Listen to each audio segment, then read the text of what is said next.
कांवरिया दुकान देखिएगा सजा हुआ है, सब में शिव पार्वती का मूर्ति भी लगा हुआ है। देखिएगा सब गाना चल रहा है, और वो हिंदू है कि मुसलमान है कि सिख है आपको पता नहीं चलेगा। सब एकदम मनोभाव से, धार्मिक भावना से कांवरिया का सेवा करते हैं। इसीलिए बिहार में और कांवरिया की सेवा के लिए खास करके श्रावणी मेला में इसकी कोई आवश्यकता नहीं है।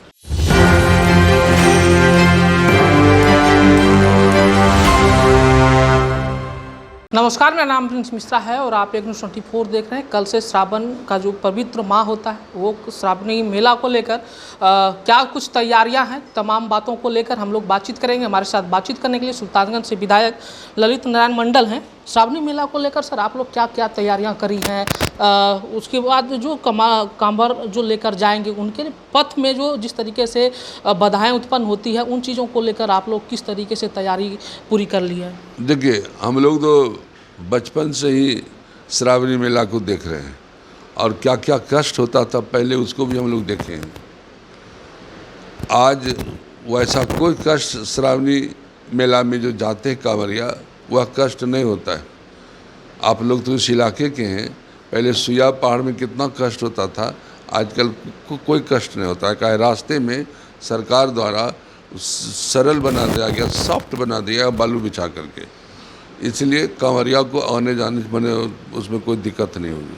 जहाँ तक कि कांवरियाओं के ठहरने की बात सरकार के द्वारा भी इस बार अलग से किया गया है। नगर विकास विभाग से भी कुछ व्यवस्था हुआ है, और अलग अलग विभाग भी वहाँ पर सुल्तानगंज में कुछ व्यवस्था किए हैं। रेलवे के द्वारा भी कुछ व्यवस्था किया गया है, और प्राइवेट व्यवस्था भी है। वहाँ पर खाने पीने रहने का भी कोई परेशानी कांवरिया को नहीं होगी। हम लोग अतिथि देवो भव की भावना से कांवरियों का सत्कार करते हैं, इज्जत करते हैं।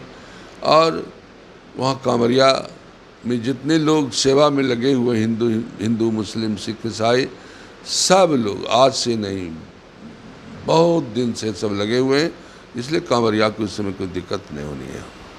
बिहार में एक चर्चा हो रही है कि यूपी के तर्ज पे जो है कांवरिया पथ के जो दुकानदार हैं उनके दुकानों पर जो है नेम प्लेट लगाने की बात कही जा रही है। क्या लगता है कि क्या सचमुच में यहाँ भी उस तरीके का कुछ देखने को मिलेगा? इसकी बिहार में कोई ज़रूरत ही नहीं है। हम लोग तो वहाँ पर देखते हैं, हमने बताया ना आपको कि कांवरिया दुकान देखिएगा सजा हुआ है, सब में शिव पार्वती का मूर्ति भी लगा हुआ है। देखिएगा सब गाना चल रहा है, और वो हिंदू है कि मुसलमान है कि सिख है आपको पता नहीं चलेगा। सब एकदम मनोभाव से, धार्मिक भावना से कांवरिया का सेवा करते हैं। इसीलिए बिहार में और कांवरिया की सेवा के लिए खास करके श्रावणी मेला में इसकी कोई आवश्यकता नहीं है। लेकिन सर कहीं ना कहीं जिस तरीके से सुल्तानगंज घाट को लेकर काफ़ी जो है दिक्कतें होती है, कांवर जो लेके जाते हैं कांवर जल भरने वाले को, तो क्या लगता है उसको सुगम बनाने के लिए कुछ प्रशासनिक तौर पर जो है व्यवस्था की गई है वैकल्पिक? हाँ, देखिए आपने बहुत अच्छा क्वेश्चन किया है। हम आपको बता दें कि वहाँ पर एक पहले तो वहाँ पर एक कांवरिया का बहुत अच्छा बना हुआ है, आप घाट देखे हैं। और इस बार विधानसभा में हमने क्वेश्चन किया था गंगा रिवर फ्रंट लेकर के, तो सरकार स्वीकृत कर दिया है 164 करोड़ रुपया, जिससे कि कांवरिया के लिए भी व्यवस्था करना पड़ेगा। गंगा रिवर फ्रंट बनेगा, गंगा से स्नान करने के बाद, कांवर लेने के बाद गंगा किनारे किनारे किनारे लोग सुल्तानगंज से बाहर चले जाएंगे। ये अगले साल की बात होगी। और वहाँ पर गंगा को उत्तर वाहिनी बनाने के लिए भी हमने मांग किया था विधानसभा में, और हमारे माननीय मुख्यमंत्री और तत्कालीन जो थे हमारे मंत्री, जल संसाधन मंत्री संजय झा जी ने, उन्होंने स्वीकृति दिया है। अगले साल और आप अच्छी व्यवस्था देखिएगा।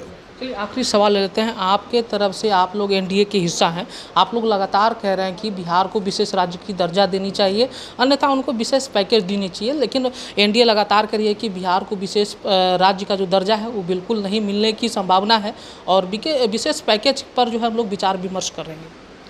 देखिए बात एक ही है, हम ये कहना चाहते हैं कि जब बिहार का विभाजन हुआ, झारखंड अलग हुआ, तो बिहार के सारे संसाधन झारखंड में चले गए। बिहार में कुछ नहीं बचा है। यहाँ बालू बचा है और पानी बचा है, बाढ़ और सुखाड़ बचा है। किसान या तो सुखाड़ से पीड़ित होता है या बाढ़ से पीड़ित होता है। भगवान भरोसे कभी कभी अनाज उपज जाता है, और यहाँ पर कोई कल कारखाना हिसाब में नहीं पड़ा बिहार को। तो आप ही बताइए, क्या इस स्थिति में दो भाई में जब बंटवारा होगा तो संसाधन का भी बंटवारा होना चाहिए। और चूँकि संसाधन का बंटवारा कैसे हो, तो उसके बदले यहाँ पर संसाधन डेवलप करना चाहिए बिहार और बिहारियों को आगे बढ़ाने के लिए। इसलिए ज़रूरी है कि इसको बिहार को विशेष राज्य का दर्जा मिले या विशेष पैकेज दे करके जिस तरह भी हो, इसको बिहार और बिहारी को आगे बढ़ाना जरूरी है, और इसके लिए विशेष मदद की ज़रूरत है। फिलहाल इस वीडियो में इतना ही। आपकी क्या प्रतिक्रिया होगी आप हमें कमेंट बॉक्स में जरूर बताइएगा। धन्यवाद।